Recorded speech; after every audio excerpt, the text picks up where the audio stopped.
Hello friends, this is Twinkle and welcome to the channel. आज हम लोग जानेंगे अकाउंटिंग के बारे में। अकाउंटिंग क्या होता है? अब देखिए, बिजनेस में भी सोल प्रोप्राइटरशिप, पार्टनरशिप या फिर कंपनी। अब ये सब बिजनेस में कॉमन क्या है? ईयर एंड में ये लोग जानना चाहते हैं अपना प्रॉफिट या फिर लॉस। अब ये जो प्रॉफिट एंड लॉस है वो डिराइव कैसे होगा, उसका तरीका है। और वो तरीका क्या है? अकाउंटिंग। अकाउंटिंग एक बिजनेस का लैंग्वेज है। लैंग्वेज इन द सेंस कि वो बताता है कि बिजनेस में क्या क्या हो रहा है। तो बिजनेस में क्या क्या हो रहा है ये हम लोग को कौन बताएगा? अकाउंटिंग। अब नेक्स्ट पॉइंट क्या है? To know about profit and loss during the year. अब एक बिजनेस चल तो रहा है, बट अगर उसको पता ही ना चले कि प्रॉफिट हो रहा है या लॉस, यानी कि फायदा हो रहा है या नुकसान, तो वो बिजनेस कैसे ऑपरेट करेगा? जैसे कि अगर आप पूरे साल पढ़ रहे हो, अब अगर आपका ईयर एंड एग्जाम ही नहीं होता है तो आपको क्या पता चलेगा कि आप क्या सीखे हो क्या नहीं सीखे हो, आप पास हो रहे हो कि फेल हो रहे हो। सिमिलरली बिजनेस का भी चलने का तरीका होता है। अब अगर पता ही नहीं चला कि प्रॉफिट हुआ कि लॉस, तो पता चला 4-5 साल बाद कंपनी लॉस में चलते चलते कंपनी का फुल शट डाउन हो गया, क्योंकि कंपनी पास पैसा खत्म हो गया या इतना लॉस हो गया कि खुद के पॉकेट से पैसा लग गया। तो अगर अकाउंटिंग नहीं बनेगा तो पता ही नहीं चलेगा कि प्रॉफिट हो रहा है या लॉस। इसलिए अकाउंटिंग का होना बहुत ज्यादा जरूरी है। Third point, transactions are recorded. अब अकाउंटिंग में रिकॉर्ड क्या होता है? ट्रांजैक्शंस। अब ट्रांजैक्शंस क्या होता है? ट्रांजैक्शंस यानी कि जो बिजनेस में रोज होता है। अब रोज होता है तो वो तो कुछ भी हो सकता है, बट कुछ भी नहीं, जो जिससे सिर्फ पैसा का लेना देना है। जैसे अगर कि बिजनेस में तुम्हारे जाके सेल हुआ, परचेज हुआ, तो सेल मतलब क्या?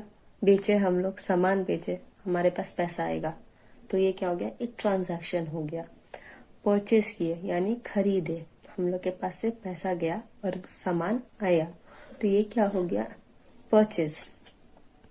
ठीक है, तो ये एक ट्रांजैक्शन के अंदर आता है। ऐसे बहुत सारे ट्रांजैक्शंस होते हैं कंपनी में या सोल प्रोप्राइटर में। कभी सैलरी दे रहे हैं, कभी वेजेस दे रहे हैं, तो ऐसे बहुत सारे ट्रांजैक्शंस होते हैं।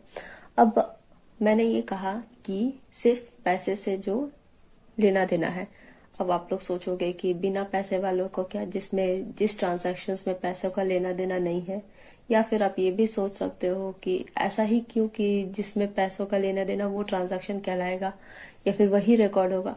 अब देखिए, जैसे कि लॉकडाउन हो गया या फिर स्ट्राइक्स हो गया, इससे क्या मेरे को पता नहीं चला कि मेरा नुकसान कितना हुआ, मेरा पैसा कहीं खर्च या फिर कहीं से इनकम नहीं हुआ, बट वो मेरे को दिख भी नहीं रहा पैसों का आना जाना कहीं, तो इसका मतलब ये मेरे बुक्स में रिकॉर्ड नहीं होगा। भले इसका असर मेरे बिजनेस पे पड़ा है, पर ये रिकॉर्ड नहीं होगा क्योंकि मुझे पता ही नहीं चल रहा है कि पैसा आया या पैसा गया, कुछ तो पता नहीं चला। अब जब कुछ पता नहीं चला तो उसको हम रिकॉर्ड क्या बोल के करेंगे? कुछ रिकॉर्ड नहीं करेंगे। ठीक है ना। द फोर्थ पॉइंट इज कि ये एक आर्ट है और साइंस है। आर्ट क्यों है?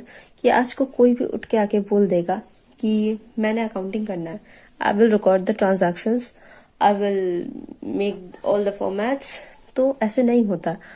ये इसको एक स्किल का जरूरत होता है। Skill, then practice, then you need to know the overall formats of accounting, the various process of accounting, what are included in accounting. You must know each and everything and then you can do accounting. अब ये तो समझ आ गया कि accounting को art क्यों कहते हैं, बट अकाउंटिंग को साइंस क्यों कहते हैं? क्योंकि साइंस में होते हैं कुछ प्रिंसिपल्स। अब उस प्रिंसिपल के अकॉर्डिंग ही हमें काम करना पड़ता है। वैसे अकाउंटिंग में कुछ कंसेप्ट्स एंड कन्वेंशंस फॉलो करने पड़ते हैं।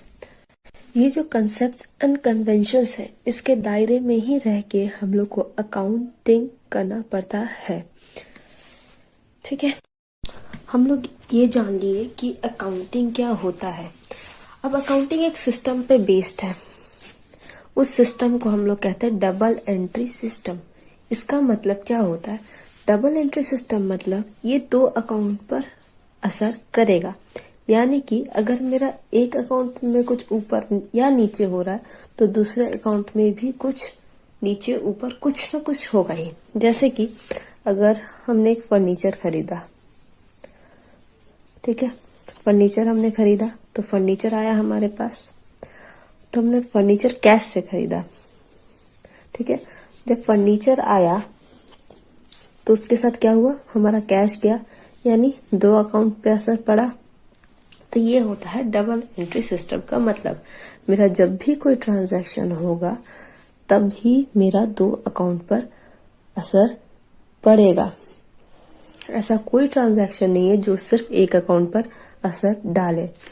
ऐसा अकाउंट्स में नहीं होता है कि only one aspect is recorded.